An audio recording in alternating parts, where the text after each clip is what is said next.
morning, everybody. I am here with my daughter, and we are getting ready to make waffles for breakfast, so we thought we would show you how we're going to make them today.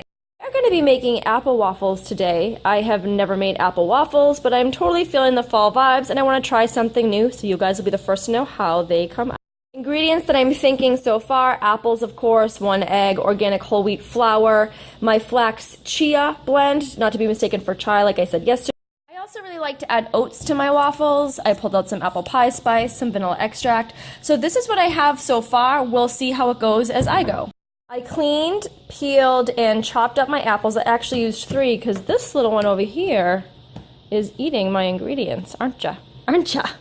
So let's really get started. I've got 1 egg in my bowl, and Cadence is going to start putting the apples in. So go ahead, Cadence. Start up all the apples. You can do handfuls. Good job. Add my flour. I'm going to start with 1 cup, and then as I go along, if I need more, I will add it, and I will let you guys know. So we've got all of our apples in, placed delicately one by one by my child. She's going to add 1 cup of flour to the bowl. Good job, Cadence. Yeah. I have 1 cup of oats, and Cadence is going to put that into the bowl. Great job. Perfect. You're going to add 1 cup of water. Go ahead, Cadence. Put it in. And then we're going to start stirring it. Awesome job. Great work. Can you start stirring? No.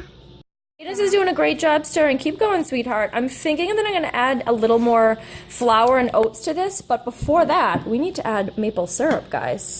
I kind of go between eyeballing ingredients and actually measuring them. I am going to measure this out. I'm going to do about 1/4 cup of maple syrup. So there it is. I measured out 1/4 cup. Go ahead, Cadence. Nice and gentle. Oh, good job. Good work. All right, get it all in. You're going to dump it all in. So I'm going to add about 1/3 cup of my organic flax chia blend. Go ahead, Cadence. You can put it in.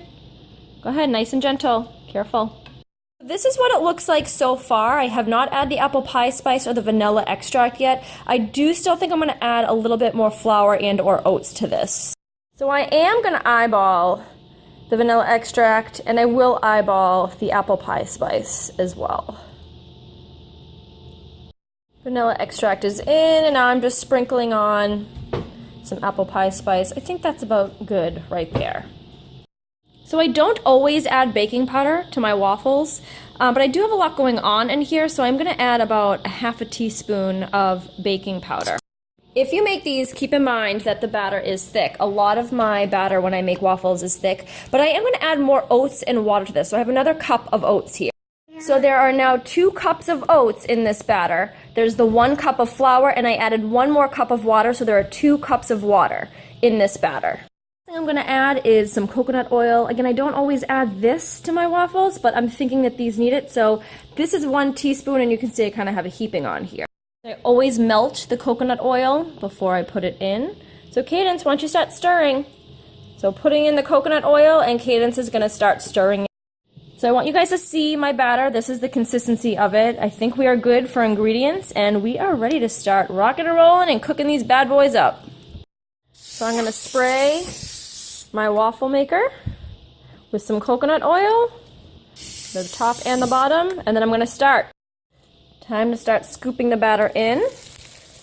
I like to put it right in the middle, and I like to make fairly big waffles. First waffle is done. I think it looks delicious, so let's see what my daughter thinks about how it tastes. I like them. You like them? Mm-hmm. They're good? Are they still a little bit hot? Did you help me make them? Yeah, you did. The thing I want to mention is that I cut my apples a little bit big. I think next time around, the only thing I would do differently is chopping them a little bit smaller. The reason why I would cut the apples smaller is because they're a harder fruit, so there's a bit of a gap here, as you can see, and I have to keep pressing the waffle maker down to make sure the waffles cook fully. I want to keep it real with you guys, and I want to let you know that what I'm finding with this particular recipe is really spreading the batter out is helping these waffles cook nice and evenly. So first waffle's done, and I'm already being asked for another one. How do you ask? May I have some more waffles? Yes. My waffles are done. I want to let everyone know that this recipe made 7 waffles altogether. Some are bigger than others, so it could really make 6 to 8. You If you guys have been following me on social media for a hot minute, then you already know that I love to make waffles. I make them often. I make them all different ways. I add all different kinds of vegetables and fruit and ingredients.